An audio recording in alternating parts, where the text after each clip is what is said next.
Olá, estudante do 4º ano do Ensino Fundamental. Sou professora Mônica Couto, professora de Geografia. Então, vamos continuar ao longo do 2º ciclo aprendendo mais temas da geografia que serão muito importantes para você compreender um pouco mais o país onde vive, o Brasil. Então, na aula de hoje, nós vamos falar sobre migrações de pessoas no Brasil. Se você se lembra, a gente já conversou um pouco como o nosso território foi formado, a gente já conversou um pouco sobre as nossas heranças culturais. Então, hoje a gente vai conversar sobre como é que está essa população. Essa população foi sempre a mesma? Chegaram imigrantes aqui? A gente sabe que sim, mas saem brasileiros daqui? Então, vamos conversar um pouco sobre isso.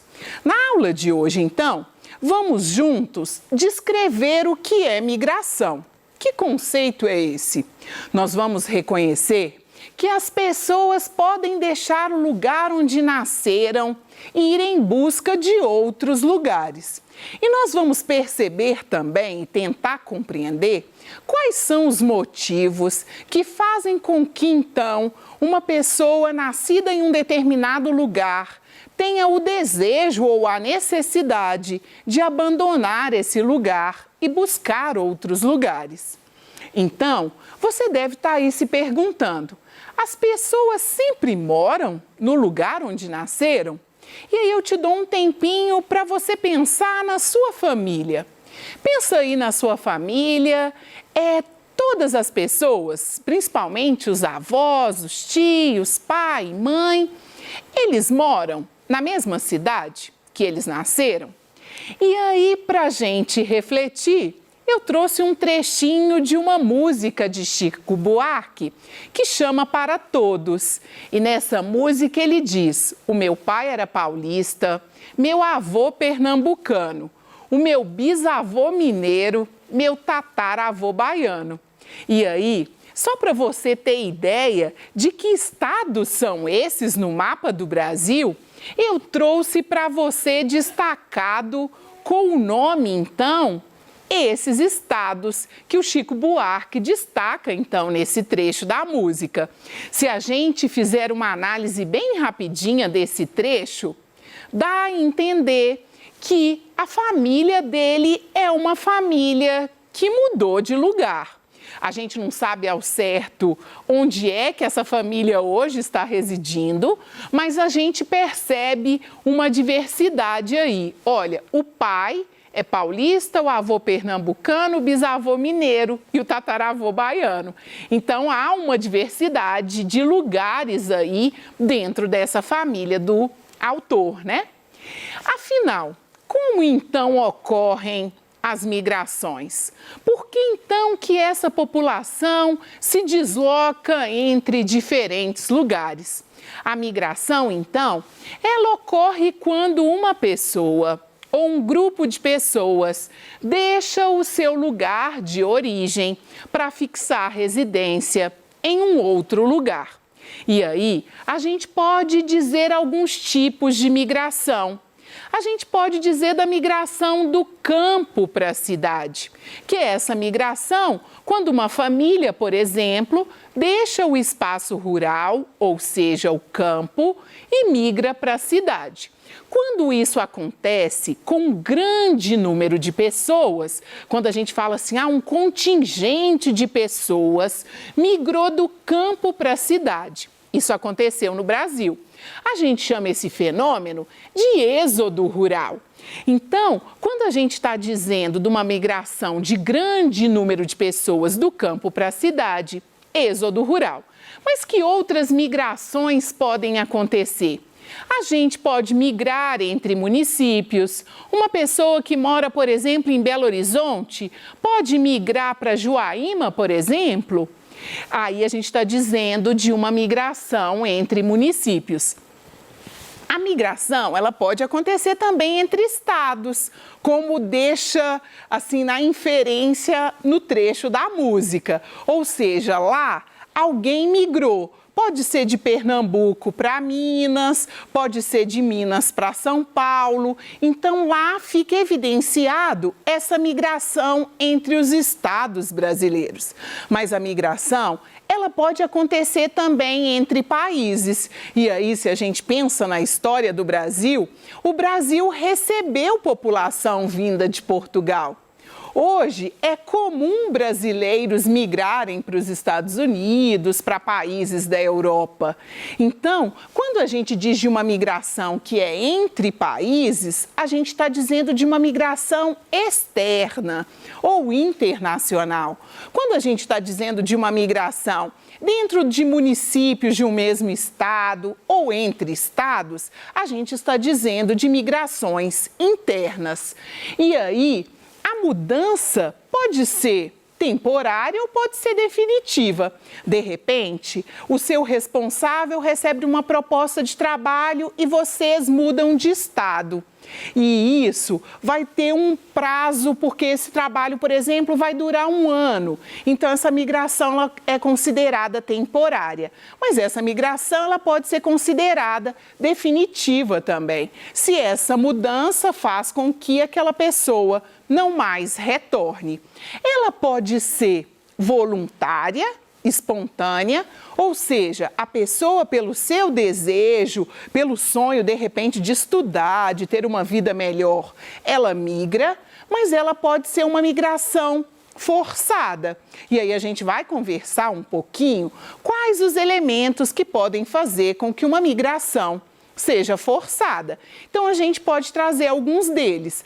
Uma perseguição, por exemplo, em função de uma crença religiosa, é a perseguição em função de uma ideologia política, ou a gente pode pensar numa migração forçada quando a gente pensa os africanos que foram trazidos para o Brasil.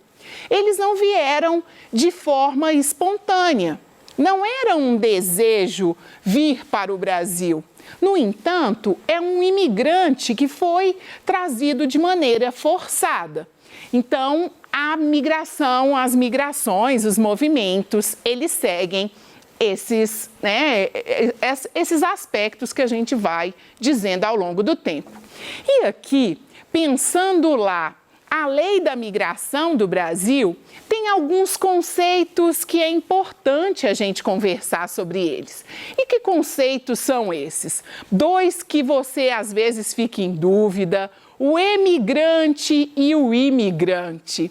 Então, quando a gente fala assim, o emigrante é um brasileiro que se estabelece temporariamente ou definitivamente fora do Brasil. E quando a gente fala de um imigrante, a gente está dizendo daquela pessoa de um outro país que veio morar no Brasil e aqui vai ficar ou temporariamente ou definitivamente.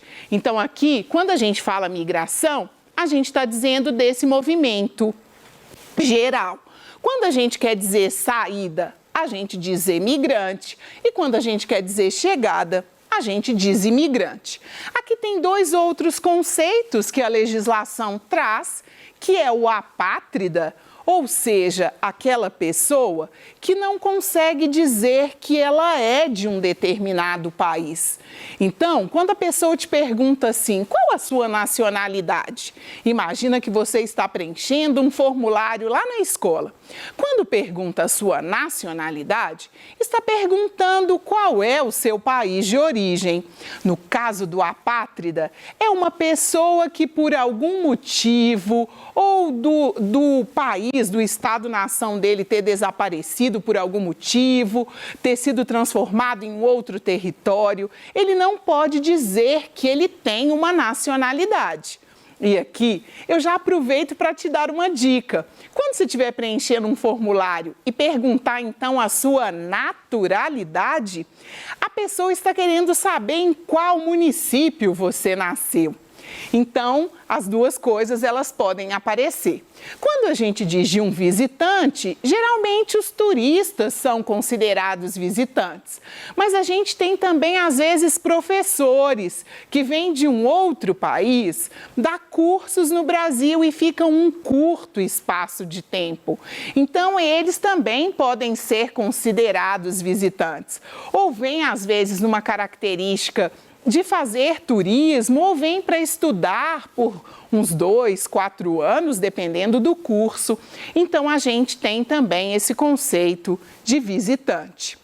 E aí, você deve ter ficado se perguntando, né? Já disse que as pessoas migram de forma espontânea ou voluntária, mas migram também de forma forçada. E aí você deve estar aí se perguntando, mas afinal de contas, o que faz essas pessoas deixarem o seu local de nascimento, né? Porque geralmente a gente tem uma relação muito próxima, principalmente se a gente vive muito tempo naquele lugar onde a gente nasceu.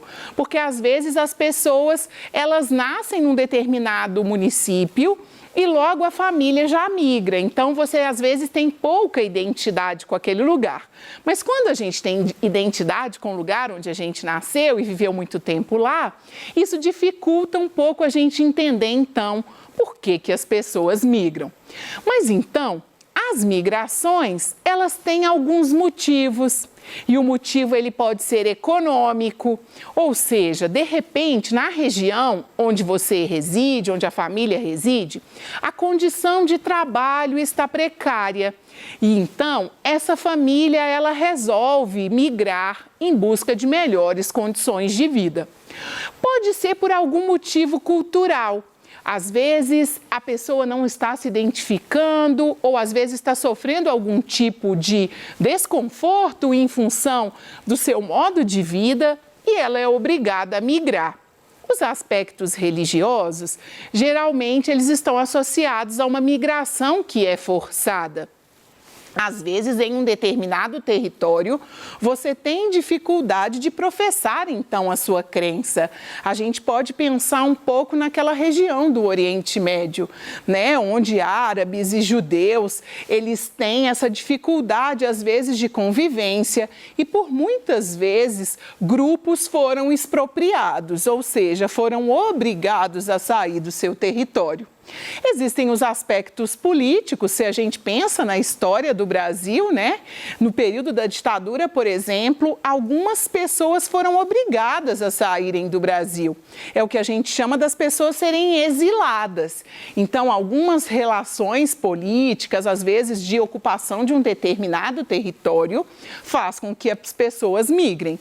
Mas aspectos naturais também favorecem as migrações. E aí, se a gente pensa no Brasil, o Nordeste brasileiro vai ser um exemplo disso. A população que vive no sertão, muitas das vezes ela caminha para a região Sudeste em busca de melhores condições de vida. E o fator principal é a seca, porque às vezes a pessoa é um agricultor, um pequeno agricultor, e devido às condições de seca, eles são obrigados a migrar.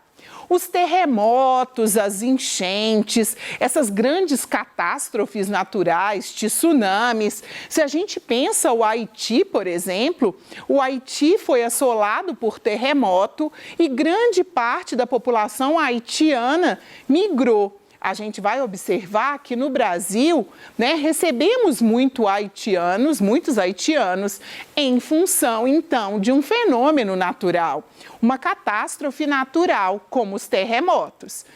E você deve estar aí se perguntando, como é que aconteceu essas migrações no Brasil ao longo da nossa história?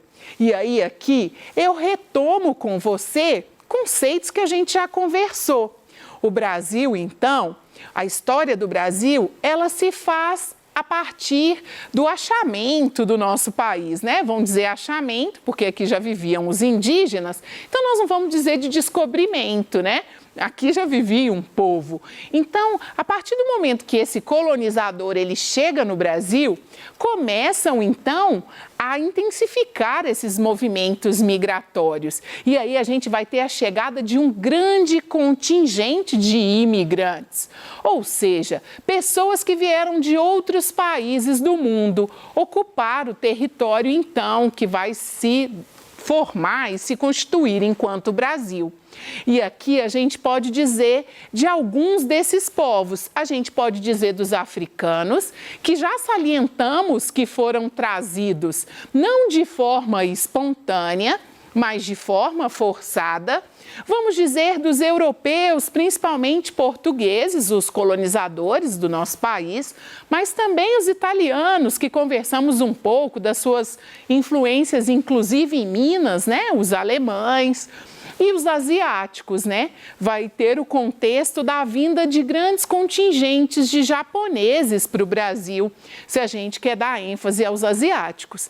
E hoje vem os chineses, né? A gente vai observar aqui que a população chinesa no Brasil, ela também é bastante significativa. Aqui é um mapa, só para você ter ideia, e esse mapa está dando ênfase ao estado de São Paulo, e aí as bolinhas aqui, elas representam, as vermelhas, elas estão representando a população que vem da região Nordeste para o estado de São Paulo, para a região Sudeste. Tem algumas capitais do Norte também, de onde vem população para São Paulo, do Sul. Então, dá para perceber que São Paulo é uma cidade importante, é a megalópole brasileira, né? É uma grande metrópole, é a nossa metrópole nacional. Então, acaba atraindo essas pessoas, muito em função do estudo e da busca por melhores condições de vida. E aí você deve estar se perguntando, mas os brasileiros, eles estão aqui? Como é que está isso atualmente? Então, primeiro, a gente conversa sobre a questão, as migrações, elas mudaram um pouco no Brasil, né? Mas o país vem em busca, as pessoas migram em busca de trabalho. E aqui a gente tem a atração, o Brasil enquanto um país que atrai. Aqui a gente vai observar que a maioria dos países hoje que são atraídos para o nosso, são os nossos vizinhos aqui da América do Sul. E aí eu chamo a sua atenção para a China, né, que é uma quantidade significativa de brasileiros, de chineses no Brasil. Aqui, se a gente tivesse pego dados, por exemplo, de 2019, teríamos um volume muito grande de venezuelanos, porque devido à crise lá do petróleo na Venezuela, muitos venezuelanos estão migrando para o Brasil. Mas como o nosso gráfico pega o intervalo de 2000 a 2016, eles ainda não aparecem. Olha os haitianos aí em função do terremoto, o volume de haitianos que vieram para o Brasil entre 2000 e 2016. E no exterior? Ou seja, e as migrações externas? Onde estão os brasileiros? E aí eu chamo a sua atenção. A maioria dos brasileiros, somos mais de 3 milhões de brasileiros fora do Brasil. Esse dado é de 2013, né, do Itamaraty. E aqui a gente chama a atenção para a América do Norte, especial para os Estados Unidos. É significativo o número de brasileiros na Europa, mas também estamos por aí na América do Sul, na Argentina, né? Fazemos fronteira com quase todos os países, com exceção de Equador e Chile. E aí agora eu deixo uma tarefa para você. Eu gostaria que você conversasse aí na sua casa com seus familiares e tentasse descobrir de onde eles vieram, se é que isso aconteceu, né? Se é que eles não residem no lugar onde nasceram. E depois, registre essas suas descobertas para quando do retorno, você na sua sala conseguir compartilhar com seus colegas e descobrir, então, de onde vem a população do seu município. Quem sabe seus pais e familiares não vieram dos mesmos municípios que os outros colegas, ou vieram, de repente, até de outros países. Então, fica aí essa dica. E terminando a nossa aula, para você refletir comigo e pensar aí o que a gente conseguiu aprender. A gente aprendeu que a migração é esse movimento da população entre os lugares. Essa migração ela pode ser interna, quando ela acontece entre municípios ou entre os estados de um mesmo país, e aí pensando o Brasil, mas essa migração pode ser externa, quando esse brasileiro migra para outros países ou quando o nosso país recebe imigrantes. A gente viu que a migração ela pode ser motivada por aspectos econômicos, políticos, culturais, religiosos e naturais. E a gente viu que no Brasil as migrações sempre fizeram parte da nossa história e continuam fazendo. Então, aproveite o tempo, né? Fique em casa, cuide da saúde, cuide da família, não é hora de migrar e até a próxima aula.